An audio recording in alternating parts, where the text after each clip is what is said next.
the Susa Valley, 966 AD. While ascending Mount Pircariano, 25 miles west of Turin, and directly across from Mount Musone, a Catholic bishop is startled by an incredible sight that suddenly appears in the sky. He sees strange lights in the sky, and these things are described as planks and globes made of fire, firstly appearing to be on the mountain itself, then rising up, flying around across the sky. But they weren't just sightings, they were sightings that had a profound consequence. These strange sightings prompted the bishop to say, this will be the site on which we will build the new abbey that came to be known as Sacra di San Michele. So once again, we have what seems to be extraterrestrials giving a light show for people, wanting to attract their attention, and perhaps inspiring them to do certain things. The Sacra di San Michele, or St. Michael's Abbey, still stands atop Mount Pircariano today. It is to this sacred abbey that ancient astronaut theorist William Henry is headed, with author and historian Noma Orzo, who plans to reveal a historic secret.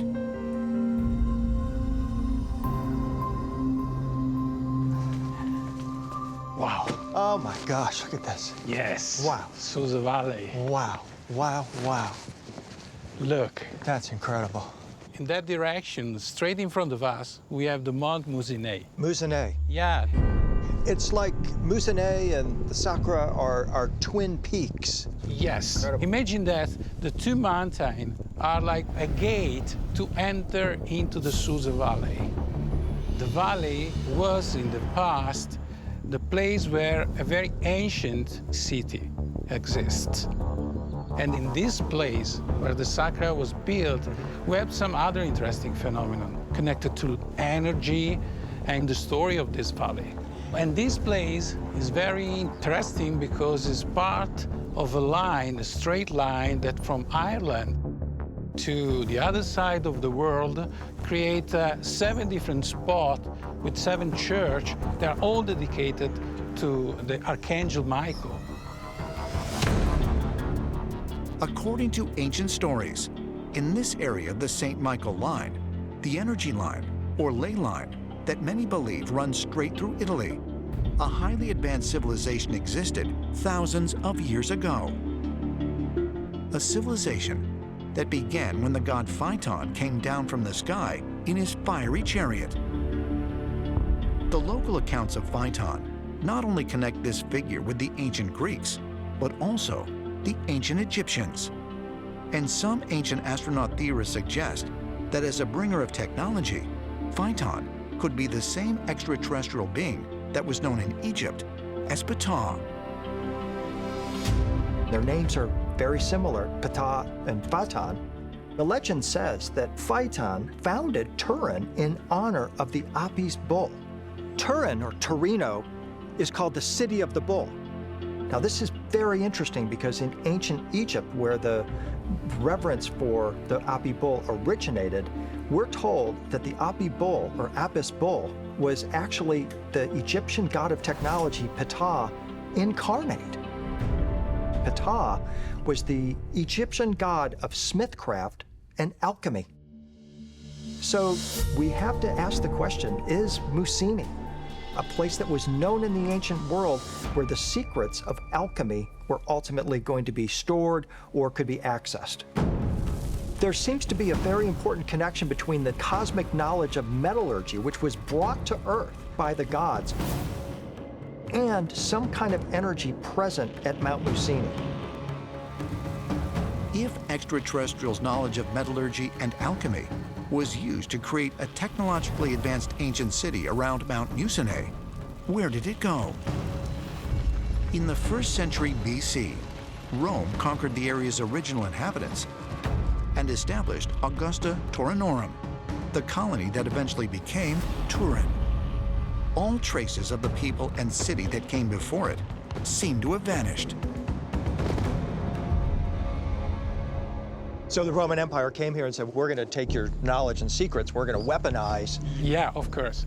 And the story says that these people, they fight for 50 years to have the time to hide all the secret of metals and metallurgy. So the energy is still here in this The valley. energy is still here. According to the myth, all this energy was kept into the Mount Musine inside it. The Indus Valley, Pakistan, 1922. The Indian Archaeological Survey discovers the remnants of what is the largest ancient city of the Indus Valley civilizations, Mohenjodaro. The artifacts and architecture cataloged at the site indicate a metropolis prospered here nearly 4,600 years ago. But the skeletal remains found among the ruins tell a puzzling story. I understand that they found a lot of radioactive ash there, and they found radioactive people there. And so the assumption is that there must have been some radiation event. And so it is possible that there was some kind of nuclear explosion there a long time ago. The problem is that in order to do that, in order for that to be the case, you would have to have some very advanced technology. What we may be seeing is the residue of one of the ancient power plants used by extraterrestrials. But if, as ancient astronaut theorists believe, Mohenjo-Daro was wiped out in a nuclear meltdown, where is the power plant that might have caused such mass devastation? Mount Kailash, western Tibet, at an elevation of nearly 22,000 feet.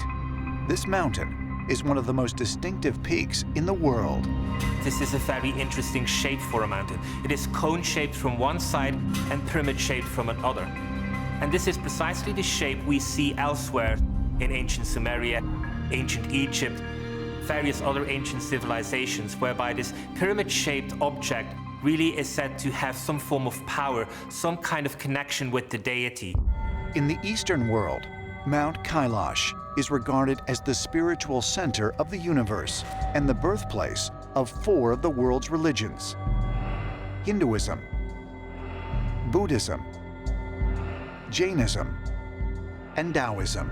For thousands of years, religious pilgrims have trekked here to perform the holy ritual of walking a 32-mile circular path carved along the mountain's base. Everybody at one point in their lifetime had to go to this place to connect with the gods. And this is really the interesting aspect, because what is it about this mountain which sets it apart from other mountains? There are several possibilities. One of them is that the gods really took residence here. They say the true significance of this mountain can be found detailed in an ancient Chinese drawing, the Mogao Caves, western China. Between 500 BC and 1500 AD, Buddhist monks stored thousands of scrolls and manuscripts inside a series of painted temples and shrines dug into a hillside approximately 600 miles north of Mount Kailash. Here, in 1907, Hungarian-born British explorer R.L. Stein discovered a sealed-off room containing nearly 50,000 manuscripts in various languages. Oral Stein finds this incredible place called the Cave of the Thousand Buddhas, which is sort of like a Buddhist hall of records. It's a cache of thousands upon thousands of ancient Buddhist texts. Included within this is the Diamond Sutra, which is the oldest printed manuscript known to human history. The collection of ancient texts and relics also included a 2nd century AD Buddhist diagram of a cosmic mountain called Mount Meru, a sacred site believed to be a stairway connecting heaven and earth. For nearly 100 years, the ancient illustration drew little notice, but recently, the diagram caught the attention of a scientist from Northrop Grumman, who specializes in the development of advanced weapons for the military. He said, I design particle beam weapons for a living, for the government. Do you realize that that's a blueprint for a particle accelerator? I went and compared the diagram of Mount Meru with an illustration of what's called a cyclotron, an atom smasher, which was used in the development of the A-bomb for the Manhattan Project. They're a perfect match for one another. Might the nearly 2,000-year-old Buddhist diagram of Mount Meru actually depict a device that today would run on nuclear power. Mongolian myth says that these celestial beings dwelled around Meru because of the energy that was emitted from it. It was a transmitter of this cosmic power that fed these celestial beings or kept them alive. And I think that power might have come from Mount Kailash. This wasn't a place that actually put out spiritual energy, but what we're talking about is a place that produced raw energy, technological energy. Potentially, we're talking about a power plant.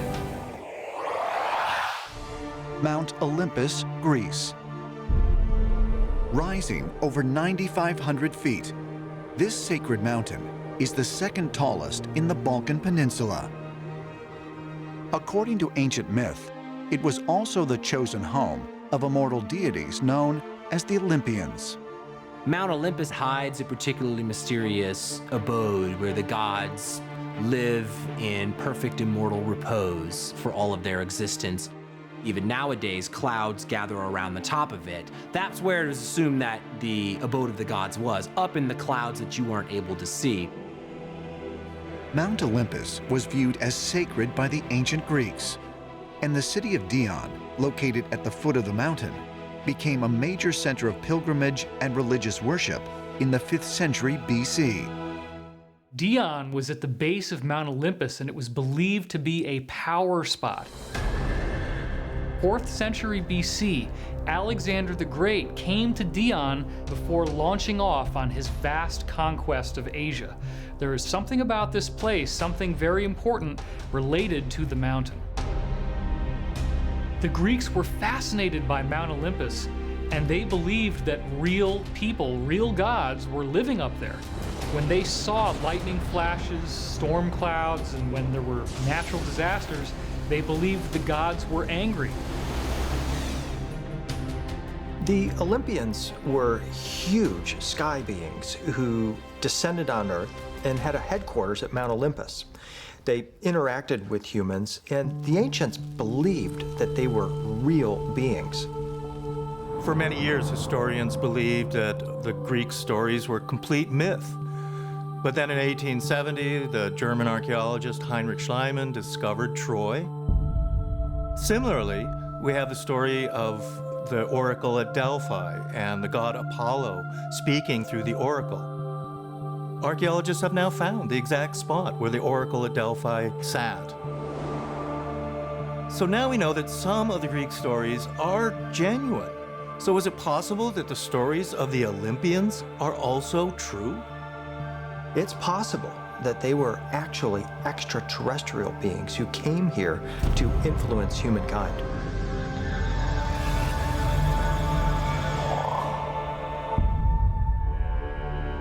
Could the myths of ancient Greece be true? Was Mount Olympus home to gods living here on planet Earth? And if so, might those powerful deities have been extraterrestrials, as some ancient astronaut theorists believe? According to the accounts of the Greek poet Hesiod from the 8th century BC, the Olympians were the children of the Titans, another generation of gods thought to occupy nearby Mount Othrys. Fed up with the oppressive rule of the Titans, the Olympians waged a brutal rebellion against them, using Mount Olympus as their base.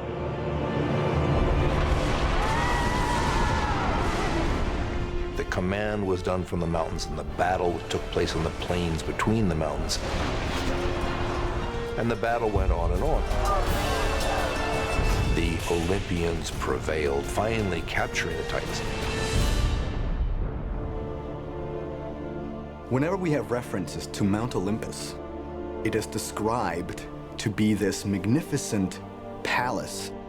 And the temple walls were always gleaming of gold or gleaming with silver, and a lot of little lights that they described as jewels, some blinking lights and all those things. Well, if you look at that from a modern perspective, what if Mount Olympus and Mount Othrys were basically the command posts where the Olympians and the Titans drew up their battle plans? And when I say command posts, I'm talking about a functioning military outpost in the mountains for an all-out war between extraterrestrials. Bugarache, France, 2012. Believing that the end of the Mayan calendar is a prediction of the apocalypse, thousands descend on this mountain village, hoping to be rescued by extraterrestrials.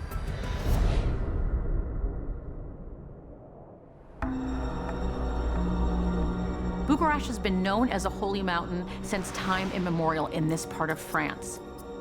There is something truly magnetic about this mountain that is bringing people to come and watch it. There is so much UFO activity. There are so many unidentified lights, unidentified objects that are seen around that mountain that people come from all over Europe to observe Bugarache. All throughout the mountain is a vast labyrinth of limestone caves. These limestone caves have led a number of people to believe that this is actually some kind of alien base, that extraterrestrials are living inside the mountain. And in fact, they've been living there for thousands of years. So what happened in 2012 is that all sorts of doomsday groups flocked to the area because they felt like it would be the only place that would be safe from the devastation and destruction that would engulf the entire planet. They believed that the aliens were going to come out and protect anybody who was encamped in the area, and that they would be the ones who would start the new world that would come afterwards. Could extraterrestrials really be living inside a mountain in France, remaining undetected for thousands of years? And if so, might there be other similar mountains secretly housing otherworldly civilizations? Mount Shasta, California. Dominating the landscape at over 14,162 feet, this mountain has inspired strange and incredible stories for thousands of years. The local Native Americans have always felt there was something special about Mount Shasta. It was thought that humankind actually originated from within Mount Shasta, that there was a great cataclysm, and that the people of planet Earth actually hid within the mountain. When the cataclysm had passed, the people were able to come out of Mount Shasta and repopulate the world.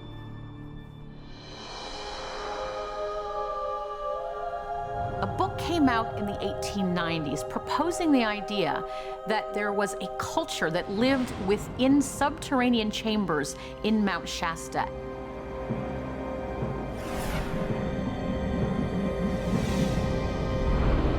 Over the years, there have been a number of very significant UFO sightings around Mount Shasta, and you have to wonder, why is that the case? I don't think we can rule out the idea of some sort of permanent presence buried deep within Mount Shasta itself. Could alien beings really be living on planet Earth, hidden inside mountains? And if so, might they have built advanced civilizations, not only within Mount Shasta, but in mountains across the world? Great mountains have been objects of fascination and veneration for as long as we have stories. They reach to the heavens. They have hidden crevices and caves.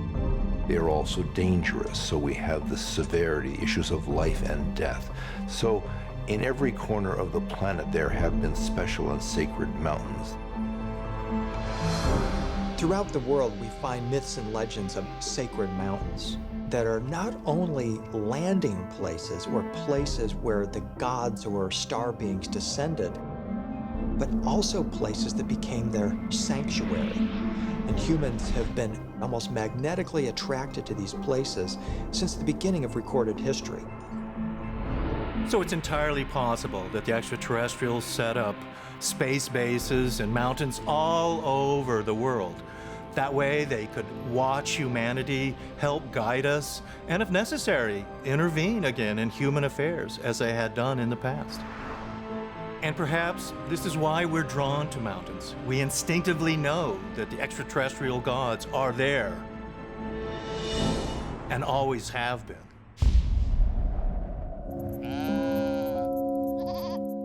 "800 miles southeast of Lima, Peru, near the shores of Lake Titicaca, is a site that has mystified visitors from around the world.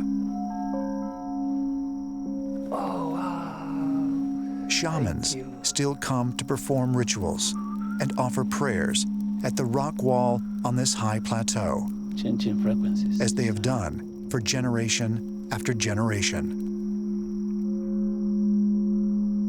It is known as Puerta de Hayumarca, or Gate of the Gods. And when you see it, it's quite baffling. Here is this giant doorway carved into solid rock, and it appears to be a gateway, but it doesn't go anywhere. It's literally in the middle of nowhere at 14,000 feet. Yet that rock, as clear as you can see, has a gigantic rectangle carved out of it, cut out of it. And in the center of that rectangle, at the bottom, there is something that looks like a door. The Peruvian natives actually referred to this as the Gate of the Gods. But why would you make a doorway to basically rocks that didn't let you go anywhere? There has to be some way to get through that doorway. According to Inca legend, the first priest king, Amaro Muru, is said to have traveled through this portal using a special object to activate the doorway, turning this solid rock into what's known as a stargate. According to legend, this stargate was activated by the help of a golden disc. And this golden disc fell from the sky. Well, the story goes that the first priest king of the Incas took a golden disc up to this Gate of the Gods, stuck it in a special recessed area, and this interdimensional doorway actually opened up, and he passed through it, never to be seen again. The shaman that were there, that watched it, that witnessed the whole thing and reported on it, basically told that that was exactly what happened. Archaeologists who have examined the Gate of the Gods have discovered a small circular depression in the center of the doorway. Some people have speculated that this depression was perhaps where the golden disc was placed. It really is out of the movies. This device is said to have been made of gold and of various other precious objects, and whoever had it could come near the site and somehow be able to operate it, and then there would either be contact with the gods or the gods would come to them. And we're all led to believe, oh, it's all coincidence, it's all just fantasy. Rubbish. Something happened, and in the case of the Stargate, it is possible that this sun disk had some type of an extraterrestrial connection, and that this was a technological device with which to travel.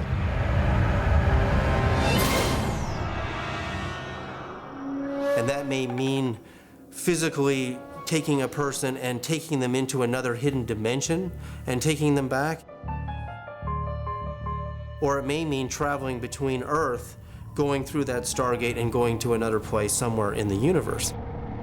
According to the local legend, these priest kings, known as Space Brothers, reportedly came from other worlds. Might they have traveled here through the Gate of the Gods? They came from the other constellations, from other planets. In our language, we have a word called Chacana, which is some of the constellations like the Southern Cross, Orion Belt, Pleiades. One of the elders said, this is the bridge to home. So In essence, all these manifestations has to do with the space brothers. But could a device to activate this door actually exist? And if so, where would the doorway lead? According to ancient astronaut theorists, the Gate of the Gods is one end of a wormhole, a type of portal that connects either to another part of the universe or another dimension. The wormhole is a theoretical construct through general relativity. The concept is really that there's a possibility of space-time being connected, various parts of space-time being connected through a small channel. And if such a construct was made, then you'd have a shortcut between very distant parts of the universe. Peru, home of the world's longest mountain range, the Andes, the spine of South America.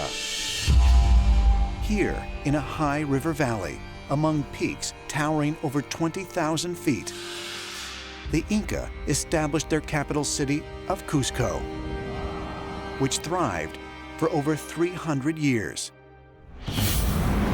until Spanish conquistadors arrived in the 16th century. Above Cusco, at an elevation of more than 12,000 feet, looms the ancient fortress of Sacsayhuaman, whose immense stone walls may hold secrets which predate the Inca themselves.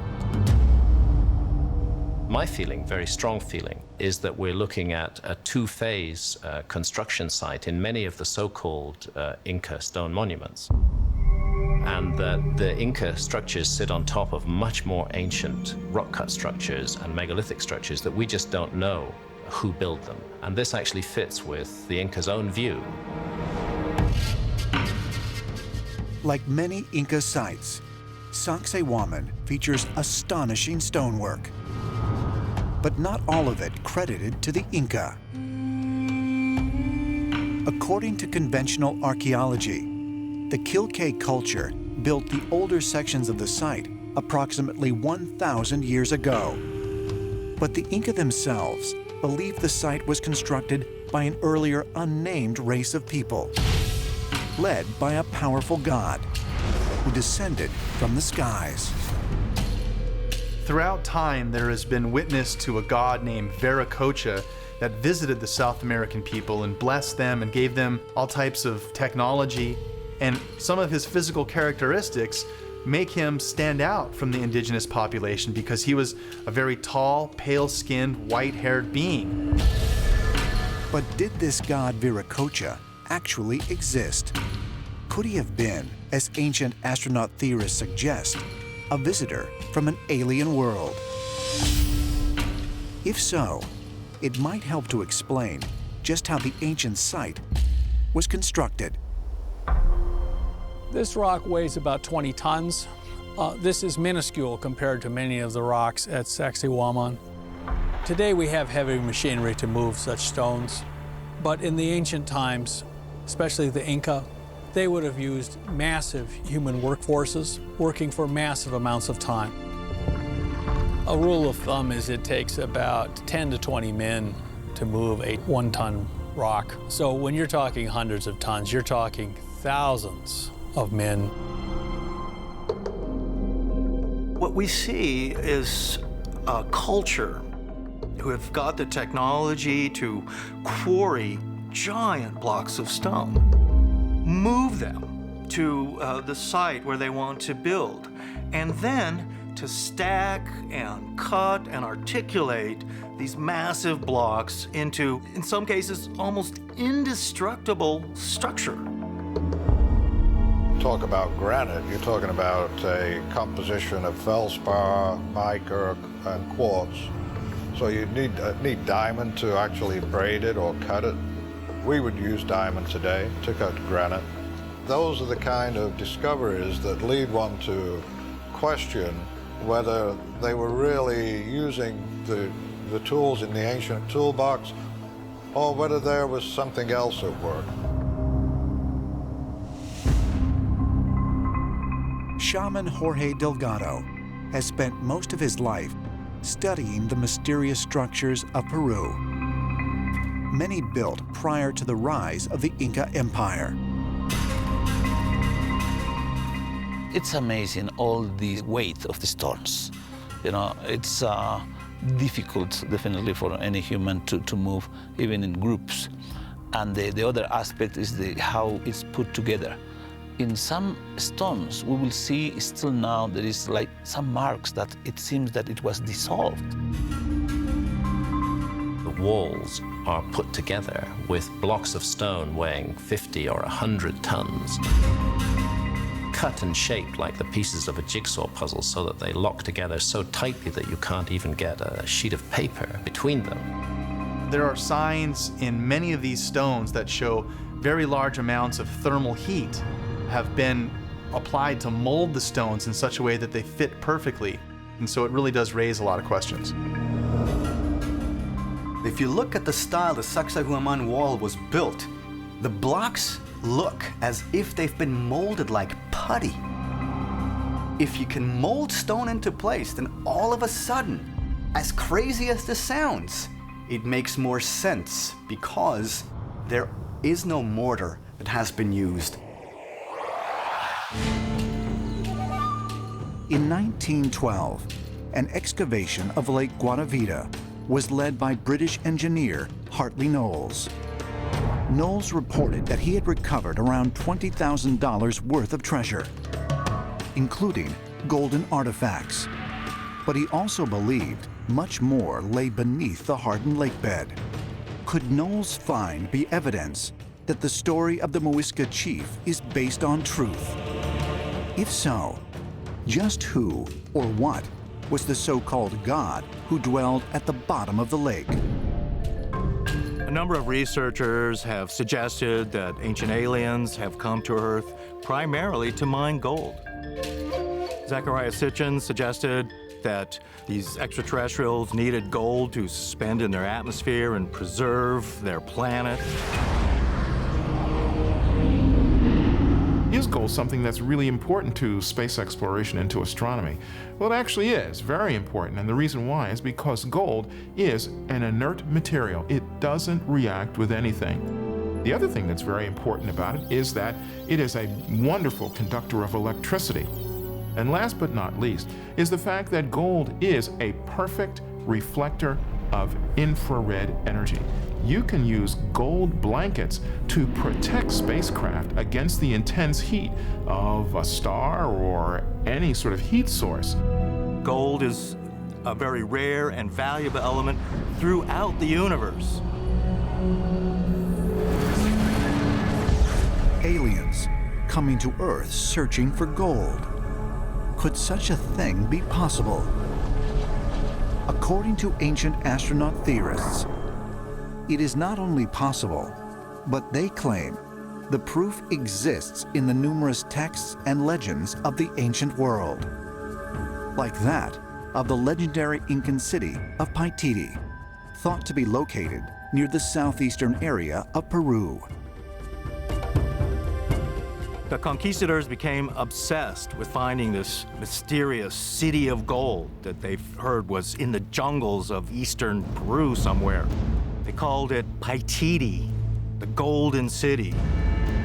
Stories of Paititi and El Dorado ultimately led to the exploration of the Amazon jungles. El Dorado and Paititi are frequently confused. I see El Dorado as being that particular gold-producing site that was in northern South America, and Paititi having been another civilization contemporaneous with the Incas in the area of Peru, Bolivia, that is yet to be definitively found. And that's what part of my quest has been over these last 25 years. Since 1984, American explorer Gregory Garmengian and his Peruvian counterpart, Paulino Mamani, have staged more than 15 expeditions in search of this mythical city of gold. There is an Incan road of stone leading towards what is supposed to be, as legend would have it, Paititi. That's what we've been following. They say that Pachamama, the earth goddess, covers these areas with such difficulty, the moss, the jungle, the rivers, that some things could be hidden there forever. Their search began in Cuzco, at the Incan holy place of Coricancha, which means Golden Courtyard. In 1559, Spanish conquistadors tore down Coricancha to construct the Cathedral of Santo Domingo, and it still sits in the center of Cuzco today, surrounded by the ruins of the ancient Incan temple. The cathedral features an enormous altar covered in gold. But according to the records of the conquistadors, it pales in comparison to the magnificent Coricancha, which was not only filled with gold statues, but was also covered in sheets of solid gold. Gold was important to the Inca because it was the sweat of the sun. The sun was the highest deity of the Inca, and therefore the sweat of the sun represented the most sacred possession imaginable. Ancient astronaut theorists believe a golden sun idol called the Ponchao that once resided in Coricancha may provide evidence that extraterrestrials had contact with the Inca. Coricancha was famous for its gigantic golden disc that the ancient Inca worshipped. That was a symbol of a giant golden disc that allegedly landed from the sky in front of the Inca ruler Atahualpa. And he had direct contact, according to the legends, with the sky gods.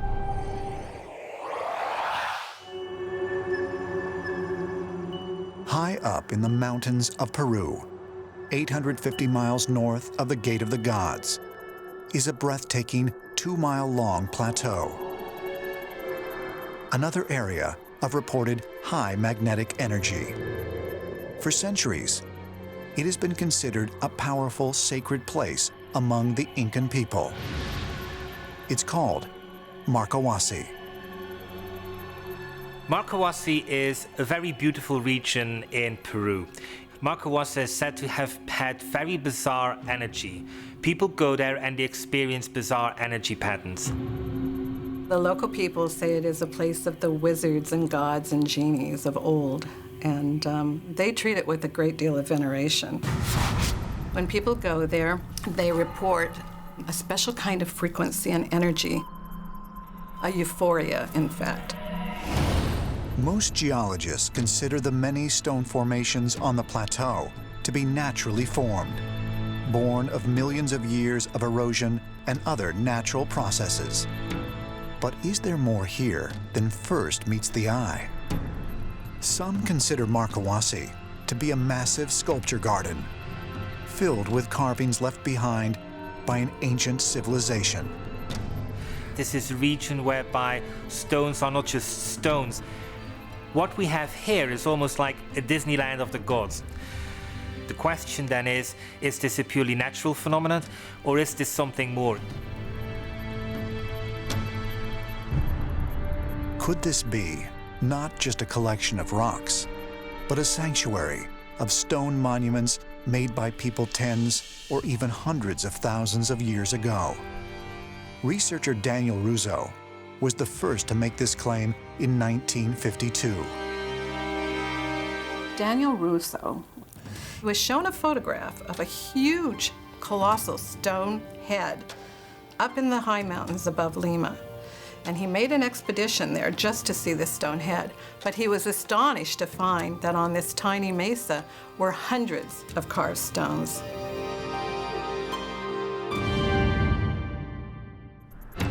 There are those who believe the rock formations depict animals and people not indigenous to South America. They see in them figures such as an African queen, the Egyptian god of fertility, Tawaret, depicted as an upright hippopotamus, a camel, and many others. One formation, known as the Monument to Humanity, features what appears to be a Western face on one side and a Middle Eastern one on the other.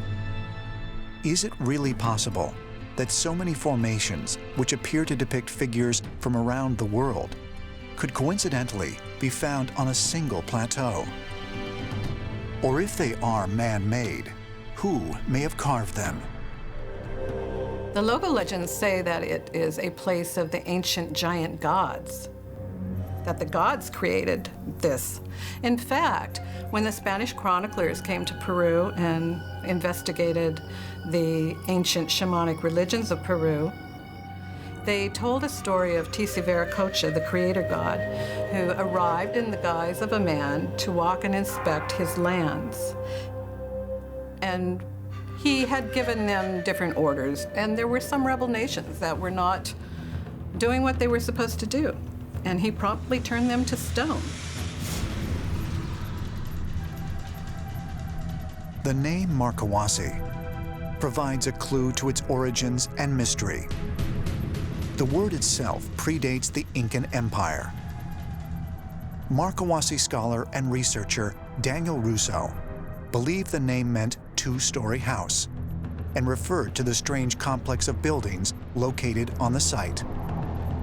That really raises the question that scholars and theologians have been trying to figure out for many years.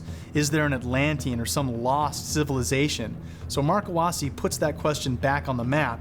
Could this be possible? Were there transoceanic cultures visiting thousands of years ago off the books of recorded history?